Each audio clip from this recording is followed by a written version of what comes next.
El Club de Fotografía Histórica Héctor Rondón Lovera presenta la fotografía como documento social, los arquetipos.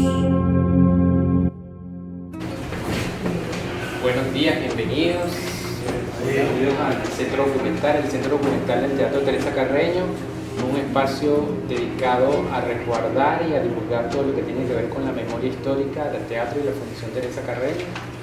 Y, por supuesto, una de las cosas que resguardamos es todo lo que tiene que ver con la memoria gráfica de Venezuela y especialmente de las artes escénicas. Y bueno, dentro de nuestra programación habitual siempre hemos realizado actividades vinculadas a la fotografía. Por supuesto, ver la línea de investigación que viene desarrollando el profesor Raimundo con el tema de la fotografía desde el punto de vista de la historia. Bueno, esta vez hemos invitado a dos destacadas personalidades del campo de la historia, en este caso el profesor Raimundo Monasterio. Bueno, buenos días.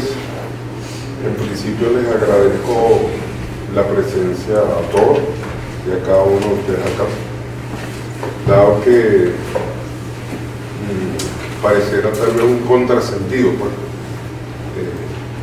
en esta coyuntura país, abocarse a hacer este tipo de debate, intercambio, pero sin embargo, quizás en parte de lo que vamos a conversar en la mañana de hoy se encuentra las posibles salidas a los distintos elementos que nos rodean, a las condicionantes de vida que tenemos en la actualidad.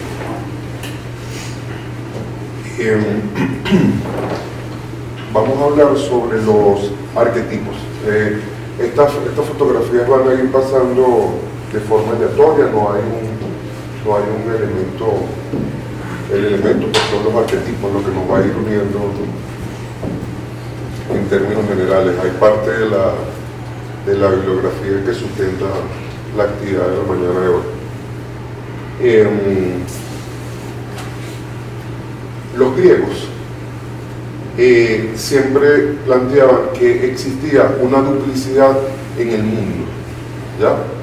Porque cada uno de los elementos concretos que nos rodean, esos elementos tienen su doble en el mundo de las ideas, ¿ya? Es decir, el mundo concreto tiene como base un mundo ideal.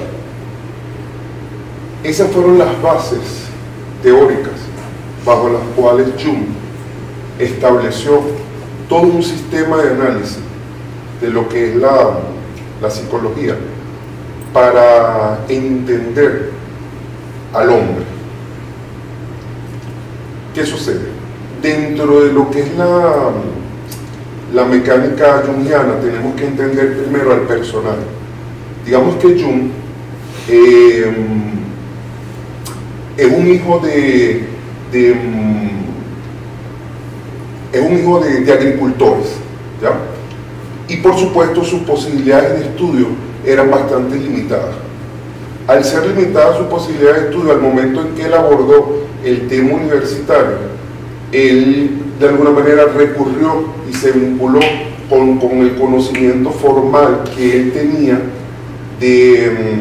del desarrollo profesional de alguna persona, que en este caso era su abuelo. Y por eso él decidió estudiar medicina. Una vez que culmina el pregrado en medicina, cuando le correspondía escoger su posgrado, se tropezó con un manual literalmente, por algún hecho coincidencial, se tropieza con un manual de psiquiatría. Y en ese manual, él entendió que estaban conjugadas parte de su vocación, porque inclusive él inicialmente quería estudiar arqueología y ser egiptólogo. O sea, eso era lo que él se planteó Jung. Y cuando ve la psiquiatría, él entiende, oye, mira, aquí hay un camino donde yo puedo conjugar mis pasiones, que en este caso era la historia, la filosofía, ese anhelo de ser arqueólogo y por supuesto está vinculado con la medicina. Entonces él encontró ese camino a través de la psiquiatría. Y por supuesto, si nosotros analizamos ese contexto que suena un tanto caótico, podemos entender con bastante precisión más o menos cómo fueron los aportes y el desarrollo que él tuvo a nivel profesional, o sea, hacia dónde él se encaminó y de alguna manera el peso de la historia en cada uno de sus planteamientos. Y de allí se formula todo lo que es el sistema de arquetipos. ¿Qué son los arquetipos? Los arquetipos son esa conexión que existe con el pasado, porque según Jung, al igual que el cuerpo biológicamente pues va transfiriendo una información a nivel de la psique, esa información también se transfiere y a su vez la psique la establece en 3 niveles, donde está la conciencia, al nivel de la conciencia, que es en el plano en el que nosotros nos encontramos en este momento, pero hay un nivel de inconsciente individual. Ese inconsciente individual se va formando a través de cada una de nuestras experiencias, pero ese inconsciente individual lucha constantemente con el yo, con el elemento concreto. Entonces existe ese, él lo denomina el sí mismo.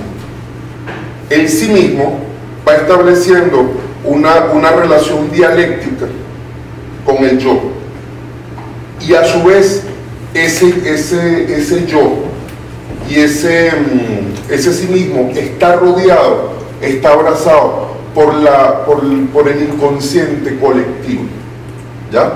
Que es el mundo donde funcionan los arquetipos. O sea, el inconsciente colectivo está lleno de arquetipos. ¿Qué pasa? Para Jung, cada individuo, al momento de vincularse con el inconsciente, lo hace a través de los sueños. De alguna manera, esa es la vía natural. El vínculo. Es el vínculo. Sin embargo, ese vínculo, él entiende que es necesario, ese vínculo va aflorando constantemente en la vida de las personas. O sea, el individuo se mueve con ese nivel inconsciente y con ese nivel consciente. Se vincula a través de los sueños. Pero también, si entendemos que ese inconsciente colectivo también tiene como elemento básico el arquetipo, y todo este conjunto forma la psique, entonces cuando podemos entender el mundo fotográfico como una ventana a cada uno que nos vincula con esas huellas del pasado, porque toda creación humana, o sea, absolutamente toda la creación humana depende directamente de esa conexión con el pasado. Entonces se establece que los artistas, los creadores, de alguna manera, parte de esa información viene dada a través de arquetipos y se desarrolla a través de arquetipos. Por eso es que cuando se aprecia cualquier obra humana, esa vinculación se establece a través del elemento simbólico. El artista, el creador, deja unas huellas latentes en su obra.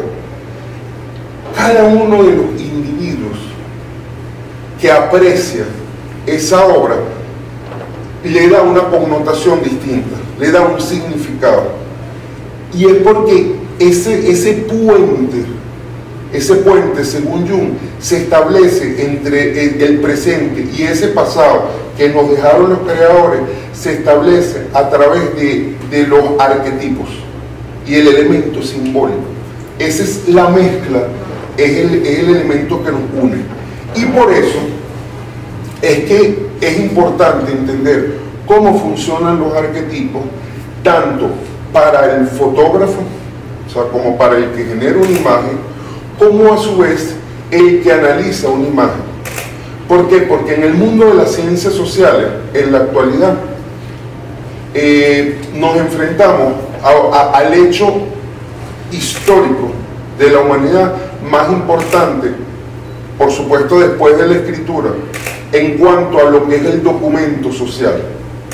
Porque inclusive la fotografía es el documento social más poderoso creado por la humanidad, porque es un documento que se va reproduciendo constantemente. O sea, además, se puede entender entre personas que no hablan el mismo idioma. Lo puede generar desde un niño hasta un anciano. O sea, cualquiera dentro de esa gama, cualquiera puede generar ese documento. Y además tiene una característica muy especial. Para uno generar un documento escrito, requiere muchos años de preparación. O sea, el individuo tiene que formarse desde preescolar, pasa por una primaria, un bachillerato, o sea, pasa por una fase educativa para poder generar un documento. Y ese documento, a su vez, para que tenga una densidad cultural de importancia, requiere un trabajo muy elaborado. Y por supuesto, está restringido a unos pocos.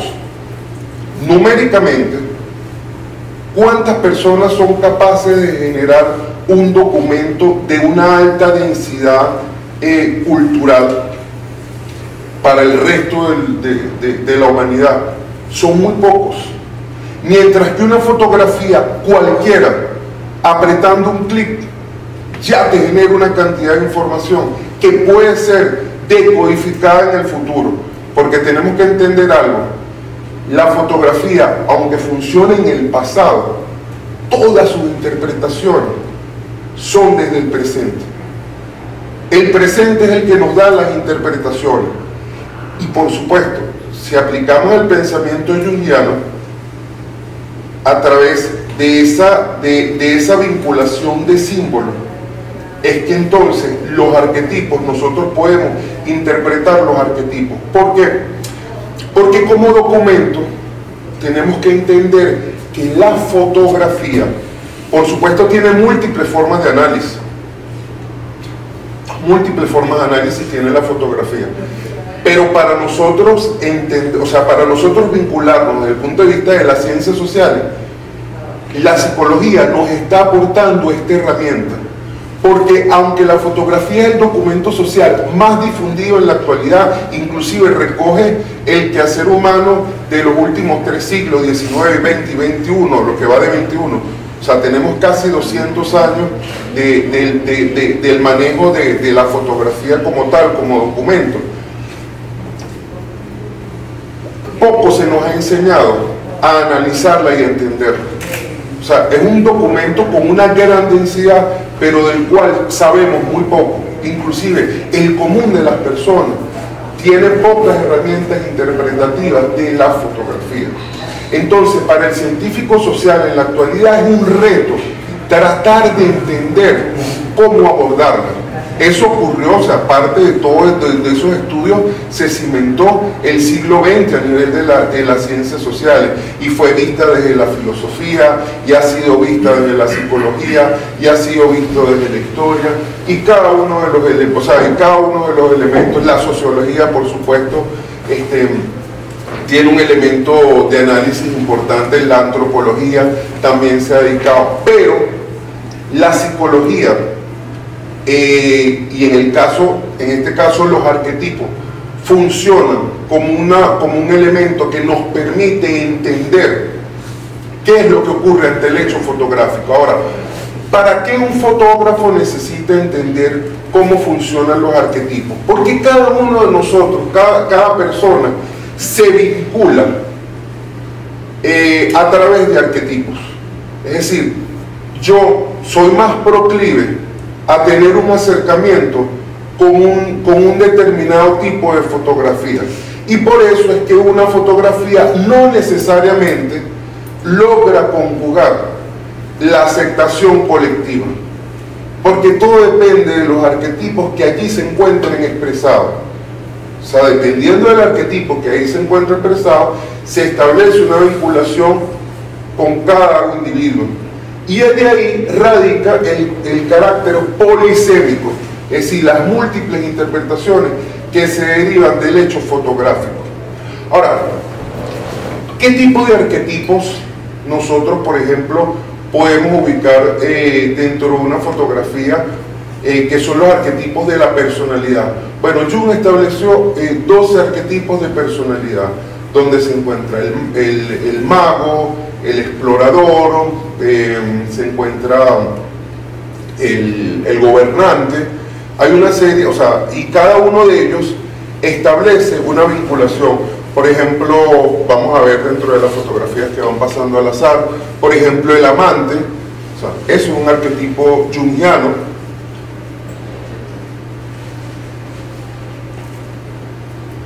Vamos a ver qué. El héroe es otro arquetipo jungiano. Y bueno, por supuesto aquí tenemos una serie de marcas, porque ¿qué sucede? El mercadeo ha utilizado el pensamiento jungiano para establecer vinculaciones con cada uno de para desarrollar su historia, para desarrollar lo que ellos llaman el branding. O sea, ellos establecen toda una serie de vinculación, arman la historia con base a arquetipos. Y entonces cada una de las marcas va estableciendo ese amarre, ese enganche para tener sus poblaciones o objetivos.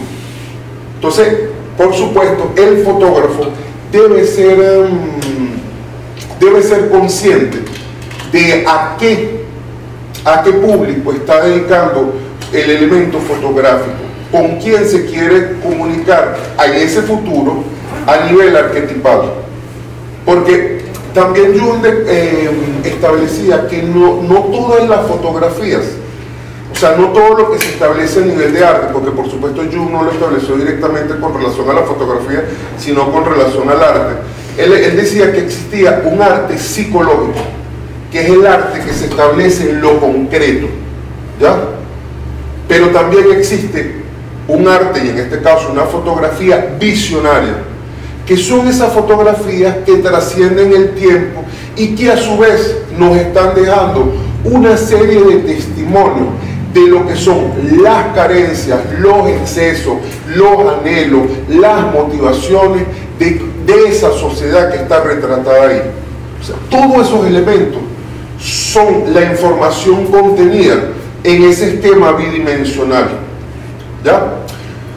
Porque cuando nos planteamos todo el elemento de la psique en el funcionamiento jungiano, tenemos que entender que la psique tiene una condición.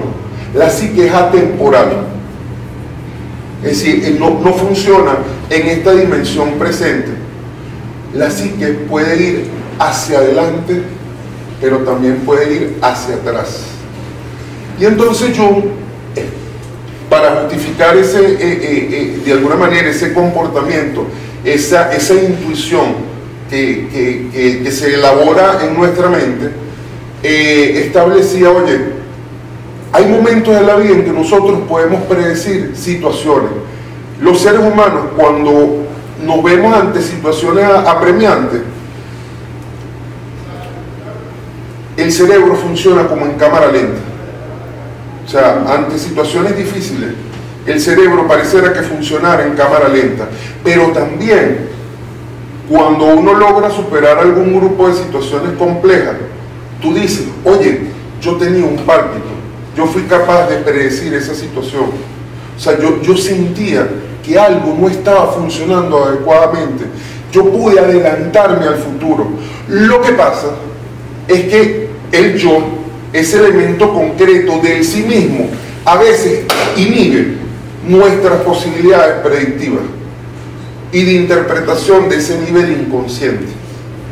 O sea, porque constantemente nosotros estamos reprimiendo ese nivel inconsciente. Inclusive Jung decía que a través del juego, del elemento lúdico, de la fantasía, de alguna manera de tratar de permitirse ciertas libertades, es que tú podías generar esa conexión con ese inconsciente personal. ¿Cuál es una de las ventajas de la conexión con el inconsciente individual o personal? Oye, que ese inconsciente no envejece, porque él es atemporal. Es decir, funciona para un joven y funciona para un anciano. Es decir, puede ser que tú, dentro del plano de lo concreto, estés constantemente envejeciendo, pero como ese inconsciente personal va más allá, trasciende el elemento corpóreo, pues él no envejece. Y por eso es que si tú logras esa conexión, puedes establecer vínculos que se muevan y que vayan más allá de este momento. Entonces, las fotografías son esa ventana. O sea, las fotografías nos abren una ventana a vincularnos de alguna manera en el mundo concreto, con ese pensamiento inconsciente. Porque si la vemos como un plano bidimensional, y bueno, aquí está una foto, tú ves la fotografía y no pasa de ahí, evidentemente pues estás actuando en el plano concreto. Pero si tú en cada fotografía ves una conexión con ese pasado y empiezas a dejar fluir todo lo que la información que ella te está dando, primero es una herramienta de acercamiento, pero también es una posibilidad en la que el fotógrafo puede involucrarse para generar su trabajo. Es decir, el fotógrafo no debe cargarse del hecho de que quiero lograr esta foto en el momento en que está detrás del visor, o sea, para primero el disparador. Más bien debe tratar de que fluya ese elemento lúdico que le permita generar esa conexión. Y de hecho, nosotros los fotógrafos, pues a veces entendemos, oye, quería tal foto, y estás detrás de la foto, y a veces tú mismo no entiendes, oye, la logré. A veces en el momento menos esperado. Por supuesto, existe un elemento predictivo que tú tienes a nivel técnico con la fotografía, pero ese instante mágico en el que tú unes, en el que logras conjugar esa fotografía, y usted le pregunta a los grandes fotógrafos, ¿cómo lo lograste? Probablemente no hay una explicación lógica, porque tal vez ese fue el momento de conexión que tú tuviste como fotógrafo con ese inconsciente y con ese inconsciente colectivo, que es el que, y por eso es que las grandes fotografías en muchos casos no tienen una gran explicación. Tú la analizas, bueno, desde el punto de vista técnico, ¿dónde está? Es una fotografía que tal vez no dice mucho desde el punto de vista técnico, pero que a nivel arquetipal sí te establece ese vínculo. Y por eso es que a nosotros los fotógrafos se nos enseña constantemente, tal vez desde el punto de vista técnico, a buscar distintos planos, porque por supuesto tú como fotógrafo tienes que estar constantemente en un mundo tridimensional, y por eso es que entonces tienes distintos ángulos, pues tienes el cenital, tienes el nadir, tienes picado, contrapicado, porque tú tienes que aprender el mundo. O sea, normalmente, de hecho, cuando cualquier persona que no sabe de fotografía, tú le das una cámara, ¡pum!, te la toma en frontal, te toma la fotografía en frontal, ¡pum!, pone la cámara y aprieta el disparador. Porque es lo que ve. Porque es lo que está viendo, exactamente. El fotógrafo se vincula con otras perspectivas, ¿ya? Porque ahí es donde empieza el elemento creativo, el elemento artístico. Y si vemos ese elemento creativo como una forma de vinculación con los arquetipos, entonces donde como fotógrafos nosotros podemos enriquecer ese trabajo para codificar mejores mensajes hacia el futuro, para dejar una impronta de lo que verdaderamente está ocurriendo en ese subconsciente, o sea, en ese inconsciente, perdón, o sea, en lo que realmente está ocurriendo en ese nivel inconsciente para generar y proyectar este momento. Porque entendamos que toda fotografía está buscando una vinculación con el futuro. Y por supuesto, la interpretación inclusive fotográfica rebasa al fotógrafo. O sea, el fotógrafo inclusive en muchos casos es incapaz de generar una justificación a ese trabajo que realizó. Y sin embargo, cuando recibe la crítica, en el caso de los que la pueden oír, esa crítica evidentemente es tan variada, inclusive inusitada hasta para el mismo fotógrafo, porque las justificaciones que le están dando a su trabajo, a veces tú te quedas, oye, eso yo no lo pensé. O sea, tal vez tú pensaste algo muy concreto, pero en esa conexión arquetipal que tú estableciste después del clic, sí se generó toda una densidad comunicacional que permite y que por supuesto da vida a esa misma fotografía. Y que por eso es que en el momento de nosotros como fotógrafos, como científicos sociales, al tener a la fotografía como documento, tenemos en Jung, en el pensamiento jungiano, una herramienta de formación para toda la gama de posibilidades que se generan a través de la fotografía. Bueno, eso era un poco lo que quería darle la apertura a la mañana de hoy. Y bueno, por supuesto, está abierta a cualquier tipo de pregunta. Excelente.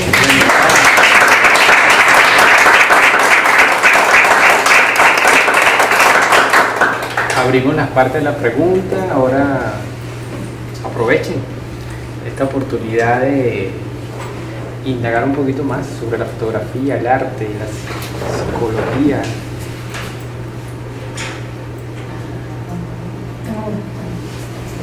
Una fotografía se puede plantear con un arquetipo, pero el observador la puede interpretar con otro arquetipo. ¿Eso habla de un fracaso de la fotografía o no? No. Porque, por supuesto, entendamos que se generó el documento social. En este caso es la fotografía. ¿Qué pasa?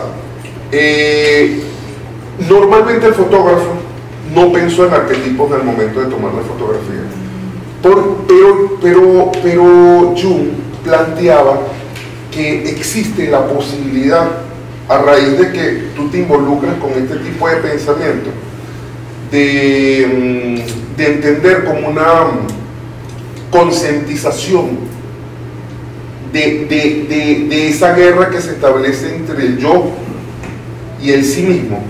Cuando tú eres consciente de esa lucha, de esa pugna, de esa relación dialéctica que se establece ahí, probablemente sí puedas generar contenido de mayor densidad arquetipal y esa conexión se establezca con mayor claridad. Sin embargo, por supuesto, yo puedo encontrar en una misma fotografía diferentes conexiones arquetipales. O sea, no es un elemento unitario, porque recuérdate que el arquetipo es con lo que tú te vinculas, y con lo que tú te vinculas no es lo mismo con lo que se vincula ella, ni con lo que me vinculo yo, ni con lo que se vincula ella. ¿Está bien? Porque eso forma parte de nuestro mundo inconsciente. Mundo interior. Es un mundo interior, exactamente. Por supuesto, y por eso es que el mundo artístico, por eso es que cuando nosotros, por ejemplo, nos paramos frente a un edificio o una casa o cualquier cosa, o sea, cualquier elemento que haya, cualquier obra humana, nosotros le damos connotaciones distintas.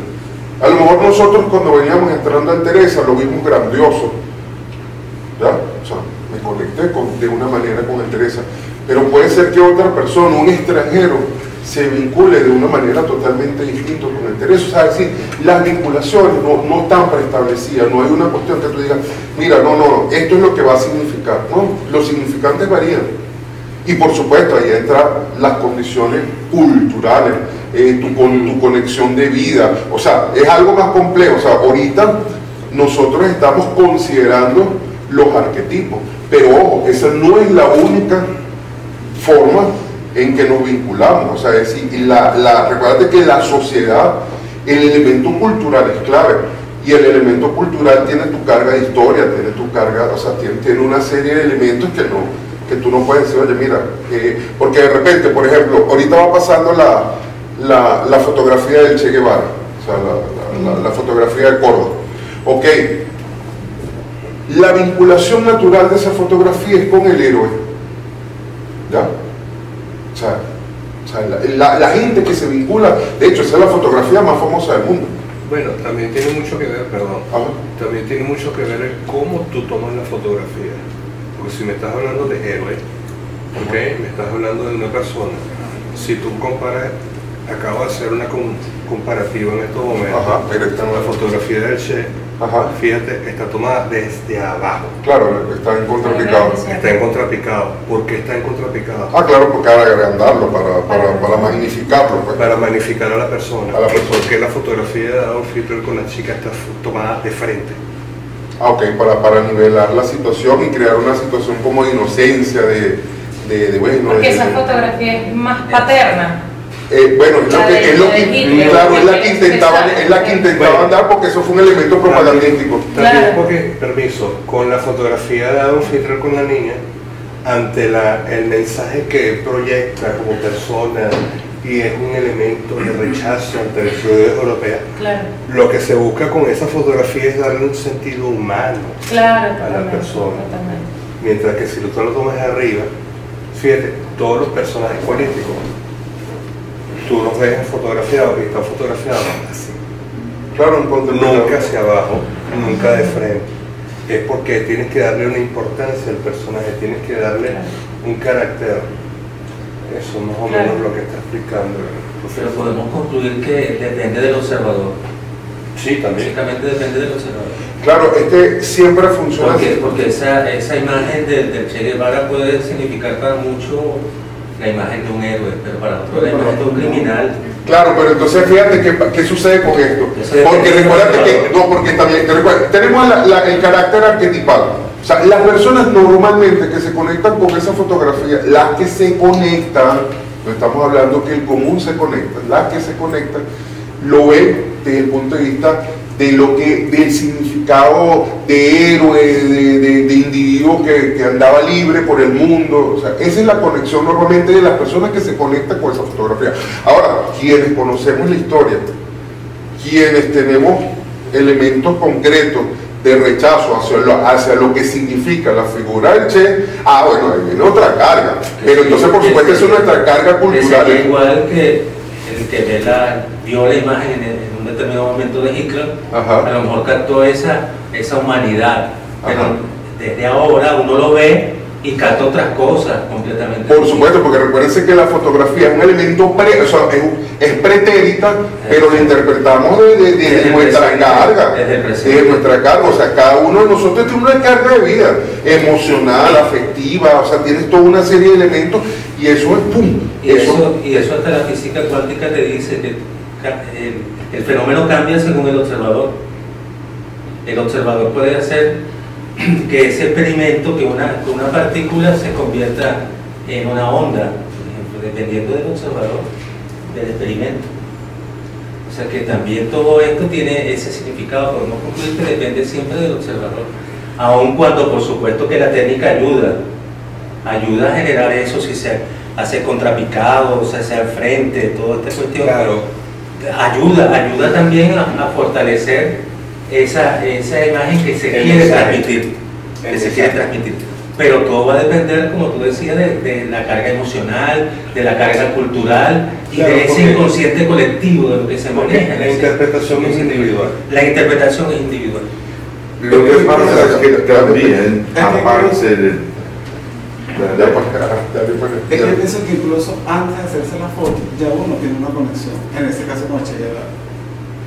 Si fuera yo que hubiera hecho la foto en ese momento, seguramente ya yo hubiera tenido una conexión previa con ese personaje. ¿Sí sea, no necesariamente lo tengo que haber visto en una foto. No sé si me estoy explicando. Antes de hacerse la foto, antes de haber visto esa foto, ya yo tenía una conexión, o no, con esa persona. No tuve que esperar por la foto. Lo que ocurrió fue lo que él hizo, lo que él representó. Ok. Todo eso es válido al momento que se habla de un retrato, pero en este caso, por ejemplo, esta fotografía del asalto de Baden en los Juegos Olímpicos, las Olimpiadas, pues una cosa también es que no siempre es cuestión de buscar, o sea, no. A veces tú no tienes tiempo, No, sale. tú tienes que disparar. Sí. O sea, no es de que, ay, yo voy a profundizar, yo voy a hacer. No, a veces es solamente el momento. Aquí, cuando Einstein saca la lengua de la limusina, Sí. pues el fotógrafo, no, ay, yo lo voy a tomar de esta manera. No, Claro. tómala, pues se acabó. Es el momento que es lo más importante.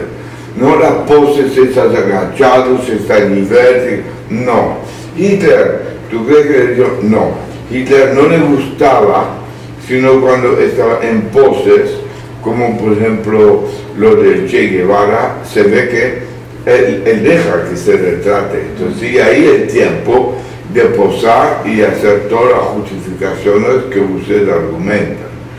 Pero en el momento, yo veo la mayoría de la fotografía, eso es un momento con la liberación que, mira, el fotógrafo no pensó nada, lo vio, tac, Claro. no es de que, ay, yo voy a buscar, no busca nada, busca solamente que, la foto, paf, y ya está.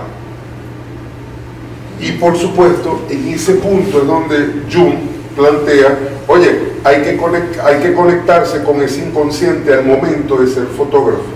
O sea, con ese elemento de juego y aprender, o sea, aprender a ver el mundo para captarlo. O sea, tienes que conectarte con la situación para poder captar la fotografía. Porque si no, si te pones inclusive a veces muy concreto, se te pasa el instante. Se te pasó el beso. ¿Me entiendes? O sea, Claro, bueno, cuando Houdini lo tiran ahí en el río con la cadena, el tipo dice, coño, mejor ahorita, porque de repente ya nunca más. Seco que mojado, mejor seco que mojado. Claro. Yo creo que el mejor ejemplo de eso son los fotógrafos de guerra. los fotógrafos de guerra, los fotógrafos deportivos. Tienes que disparar y bueno. O bueno, en el caso de Roland, que ha sido el gran fotógrafo de Teresa Carreño, que o sea, la danza es algo, bueno, que va y si la pierdes, la perdiste. Es que no solamente es la danza, sino también todo lo que es teatro, ópera, todo eso. Pero ahorita les digo una cosa, uno tendría que decir, ok, eso es por la cuestión de ver, yo veo la cultura a través de eso, y yo veo que de aquí se va a quedar todo lo que sucedió. Y a veces me da tanta tristeza de que uno trabaja para justamente dejar un legado cultural y pasa el tiempo y la casa la más culta que tiene que ser la cultura donde se emite todo esto no le interesa ya para nada la fotografía. Es el caso de Teresa Carreño. Yo tengo 40 años de historia de Teresa Carreño y el Teresa Carreño no está interesado en nada de toda esa cultura asimilada durante toda esa época. Entonces, ¿qué significa ser el templo de cultura si al final de cuentas a nadie le interesa por cuestión económica, por cuestión de cultura o por cuestión solamente de política? Cuando todo engendra una rueda maléfica, bueno, ¿para qué sirvió toda mi vida? ¿Para qué estuve yo para retratar esos momentos? Yo tengo fotografías con Fidel, yo tengo fotografía con gente que son, mira, la gente dice, coño, Roland, ¿a qué momento tuviste la oportunidad? gente ya la mayoría que están muertos, artistas que vinieron aquí y que ni siquiera ellos mismos ni en Estados Unidos tienen fotografía de ellos, y yo sí los tengo, y realizarlo en donde, aquí en Venezuela, en Caracas, en teatro, la gente se ha interesado, no. Y entonces, bueno, para más o menos contextualizar un poco lo que nos está planteando Roland desarrolló, bueno, por más de 40 años toda una labor fotográfica aquí en El Teresa, y bueno, él es el poseedor de la mayor colección existente, pues inclusive Roland se convierte en lo que a nivel de patrimonio cultural es un portador patrimonial. O sea, Roland en sí mismo se convierte en un portador patrimonial porque para ser portador patrimonial se requieren 30 años de trayectoria, de labor pues, y Roland supera eso ampliamente, y es una pena que el trabajo de Roland no sea absorbido pues, como un elemento patrimonial ni por el Estado venezolano ni por el Teresa Carreño de manera personal. Y eso podría generar riquezas, o sea, no solamente culturales, sino monetarias. Tú ves, por ejemplo, en Europa, la gente vende libros, afiches, postales. Tú ves en cualquier sitio, hay una postalita y te comprar un bailarín, una bailarina, un sitio X, pero se vende. Aquí la gente no está interesada en nada. No, bueno, imagínense cualquier artista que haya venido a Teresa Carreño, no sé, Marcel Marceau, o sea, Roland tiene quien sea aquí, o sea, a Juan Gabriel, no sé, a cualquier género. A todos, hasta el Papa. Hasta el Papa lo tiene Roland en su futuro. Yehudi Menuhin, cuando se vino a presentar aquí, una sola vez se presentó con el Occidente con Oriente. O sea, Ravi Shankar, el guitarrista famoso, tocando con Yehudi Menuhin, el violinista.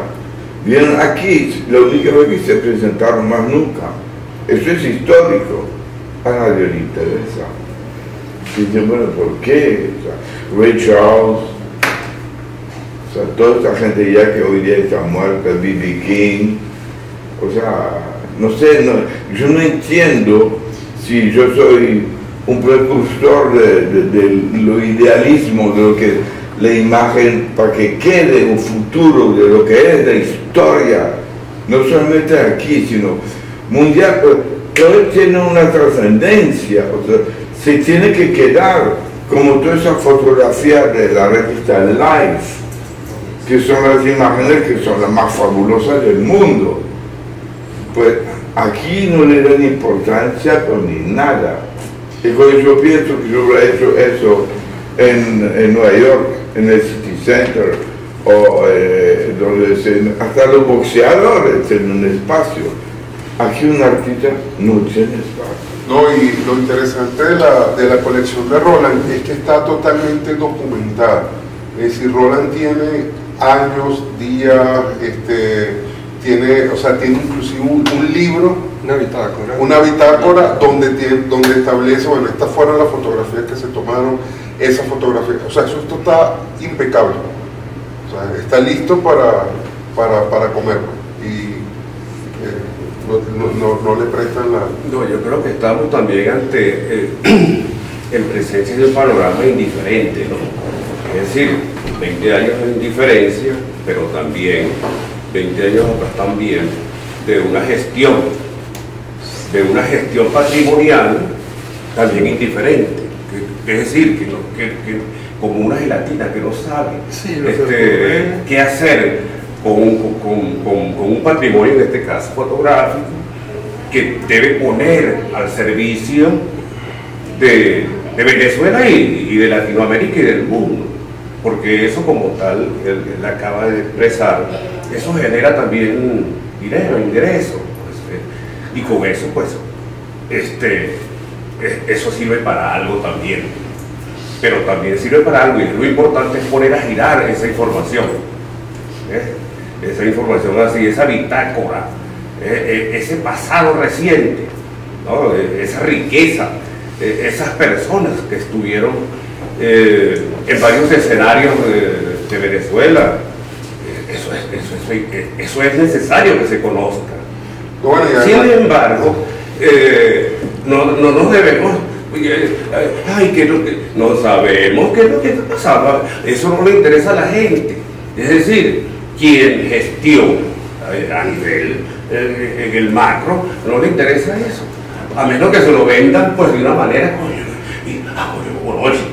si es verdad, vale, si es el hombre que está aquí, pero de lo contrario no, eso no le interesa a la gente, ¿sabes? Entonces, esa es la situación. A la gente sí, es decir, a quién gobierna, al poder actual. Bueno, pero también es como lo enfocas, ¿no? Porque los públicos existen, pero quien tiene que darle promoción a eso, no tanto es uno. O sea, yo soy artista de la imagen, yo soy fotógrafo, yo me promociono yo mismo. Yo no cuento con un ente que me diga, vamos a promocionarte. Si hay un ente que me dice, vamos a promocionar tu trabajo, bueno, dale, adelante. Y es una forma de darse a conocer, tanto como para usted, como para cualquier persona, cualquier artista, y pasa en Venezuela en todos los campos. Y un caso muy claro que tenemos es Fernández Morán, hablando de otra cosa que no tiene que ver con fotografía. A ese señor le dieron reconocimientos hasta en Islandia. Aquí no lo han hecho. ¿Por qué? No sabemos. Bueno, sí, como no, sí sabemos.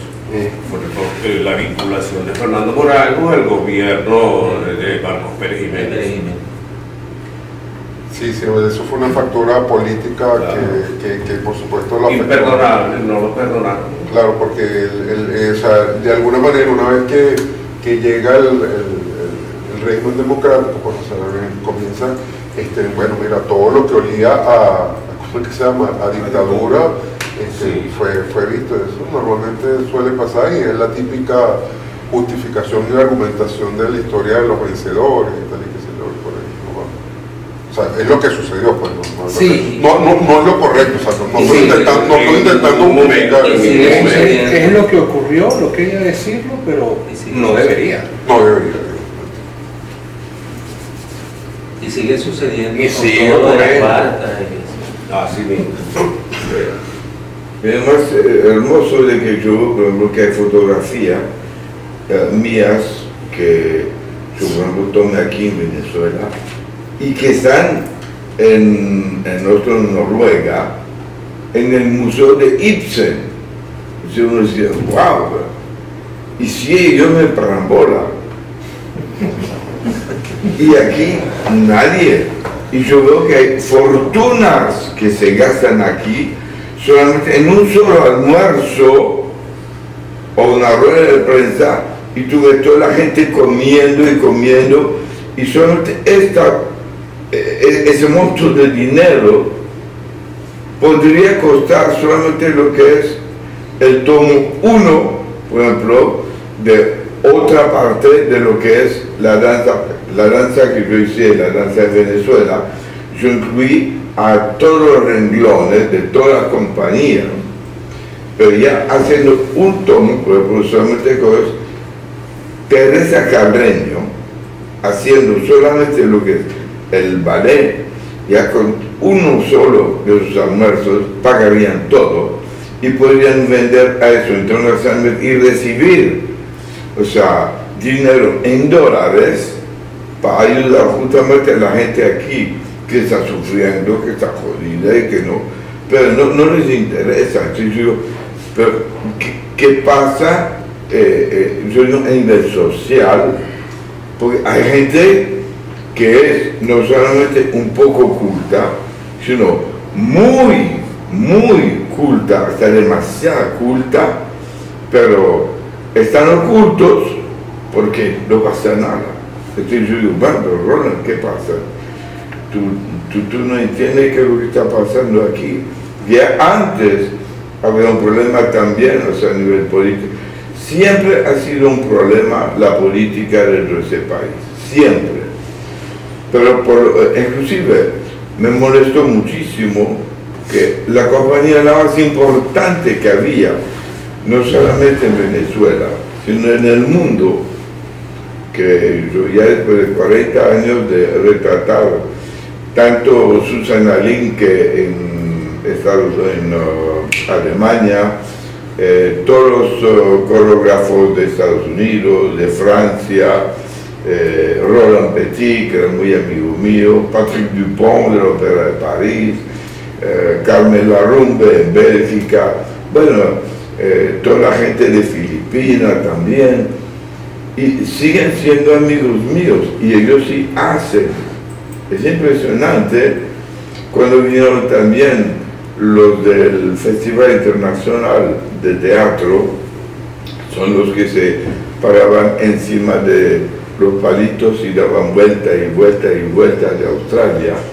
Pues yo les muestro una fotografía, 2, 3, me compraron la fotografía y después en agradecimiento me mandaron como 6 o 7 cajas de postales que habían hecho con mi fotografía. Y dije, wow, así sí vale la pena trabajar y usar tu cerebro artístico en algo que llega a trascender. Pero siento que aquí tú no trasciendes en absolutamente nada. Se da tristeza porque todo eso, a un momento dado, cuando no existía esto, si no existía solamente, o sea, cuando digo esto, es lo digital, ¿ok? Antes yo tenía que comprar los rollos de fotografía, tenía que revelar lo que costaba, archivarlo, meterlo dentro de lo negativo, dentro justamente unos papeles de celofán. Todo eso generó un montón de dinero que yo tenía que pagar, nadie me pagaba, y yo hacía todo eso en el Teresa Carreño y ni siquiera me daban un asiento para sentarme, no, yo tenía que sentarme en las escaleras que aún me lo permitían encima de mi maletín. O sea, nunca me han dado ni un solo centavo, y sin embargo tengo toda la memoria. La única cosa, inclusive yo tenía que pedir los derechos a la gente que se presentaba para que me permitieran tomar fotografía, que eso tampoco ellos lo querían hacer. Dice, bueno, nosotros te damos la autorización de tomar la foto, pero la entrada te la permitimos, pero para que tú puedas tomar fotografía, tienes que ver fulano, fulano, fulano y fulano, y después, entonces que ellos digan que sí, y ahí sí te permitimos entrar y que tomen fotografía. Pero nunca ellos nos ayudaron tampoco mira, aquí tenemos nuestro fotógrafo para hacer, por ejemplo, un asunto cultural para nosotros, quedar en archivo. No, eso tendría que hacerlo yo. Bueno, ellos hubieran tenido también que hacer eso, para guardar, digo, a nivel histórico, todo lo que sucedió en la Casa Histórica de la Cultura Venezolana. Pero ni siquiera eso querían hacerlo. Yo tenía que hacerlo. Que bueno, ¿qué pasa entonces? No es de todas maneras, Roland, si lo ves en términos jungianos, tu trascendencia ya está determinada a través de ese inconsciente colectivo, así que no hay problema por ese lado. Hay una pregunta por allá. El señor Roland no es sorprenderse porque su fotografía trasciende y sea más importante incluso que usted mismo, porque recuerden que usted está detrás de la cámara y la fotografía está delante. Lo que va a trascender es eso va a ser lo importante. Y muchas veces en la medida que su fotografía es más profunda, más importante, más emblemática, le va a ocurrir lo que ocurrió un poco con Einstein. Durante la época que Einstein formuló la teoría general de la relatividad, habían solamente 2 personas que entendían esa teoría. Todo el mundo se burlaba del hombre y la CIA lo perseguía. Y llegó un momento en que cuando usted ve la fotografía del hombre en la luna, ese hombre llegó a la luna porque Einstein hizo mucho porque en dar a entender que el tiempo no es absoluto, que el tiempo que uno vive aquí sentado en esta silla o el tiempo que vive cuando vas en una nave es diferente. Entonces había que calcular esa diferencia para no apuntar hacia la Luna e irse, por ejemplo, hacia Saturno o hacia otro sitio. Al final del día, usted es un triunfador, es un gran triunfador, y lamentablemente usted está restringiendo su visión, usted está dirigiendo su esfuerzo hasta esa generación. Su esfuerzo no tiene nada que ver con ninguna generación en particular. Y yo le aseguro, si pudiéramos ver a futuro, entre 100, 200, 500 años, verán que usted va a ser un gran héroe, porque dejó ese testimonio por allí. Eso es importante. No solamente la fotografía, lo comparo con Einstein porque fueron ideas. Y todas esas fotografías no son estáticas, tal como lo decía aquí, no sé el señor cómo se llama, que llega un momento en que uno cree que las fotografías son las fotografías. La fotografía es una interacción entre el que observa, que no es inocente, y la fotografía en sí, y el que la tomó. Es como una especie de triángulo. Es como en ciencia, el ejemplo que ponía. Yo puedo diseñar un experimento donde un electrón se me comporte como una onda, y puedo diseñar un experimento donde un electrón se me comporte como una partícula. Eso es bien conocido en ciencia. ¿Qué es el electrón al final del día? ¿Una onda o una partícula? Bueno, la respuesta que dieron los científicos en la época era que el electrón es lo que tú quieres que él sea. Si montas un experimento para que sea una onda, es una onda. Si montas un experimento para que sea una partícula, es una partícula. Nosotros estamos siempre acostumbrados a trabajar con los valores absolutos, ser deterministas. Y la fotografía, al igual que la física cuántica, que la ciencia, no nos permite ser así. No debemos ser newtonianos, debemos ser cuánticos, básicamente. Muy hermoso. Muy hermoso. Bueno, y nos explica la polisemia, pues, claro, de la fotografía. Pues. Bueno, lo importante de alguna manera de la jornada de hoy, o el mensaje pues, que quisiera yo que permeara en cada uno de los presentes, es que existe una conexión arquetipal que la fotografía supone mucho más de lo que aparentemente es, de que tenemos frente a nosotros un documento, el documento más importante que ha generado la humanidad a nivel social, y que por supuesto cada fotografía termina siendo una ventana de conexión con ese pasado, con ese futuro y con ese mundo inconsciente, tanto individual como colectivo. Eso es básicamente el mensaje. Por supuesto, esto sencillamente fue como que un abreboca. Este mundo, esto es así como estar frente a un precipicio, porque eso es uno de las bases del pensamiento junguiano, y te lanzas y no sabes a dónde vas a llegar, porque en definitiva la fotografía funciona de esa manera.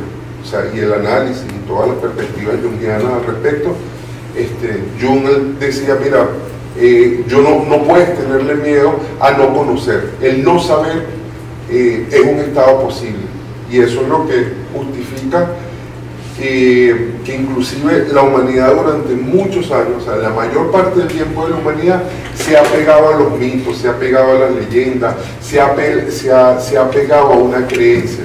Pero pudiera pasar que ese mito, que esa creencia sea innecesario, porque el no saber, el no conocer, el no entender nuestro inconsciente, también es una forma de vivir.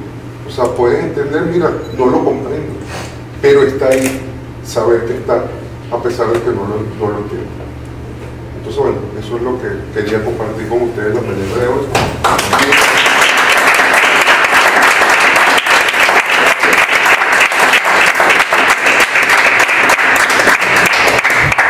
Bueno, muchas gracias a los profesores por estar hoy acá, y gracias a ustedes por venir. Estamos atentos a las próximas actividades que tenemos para acá en el centro.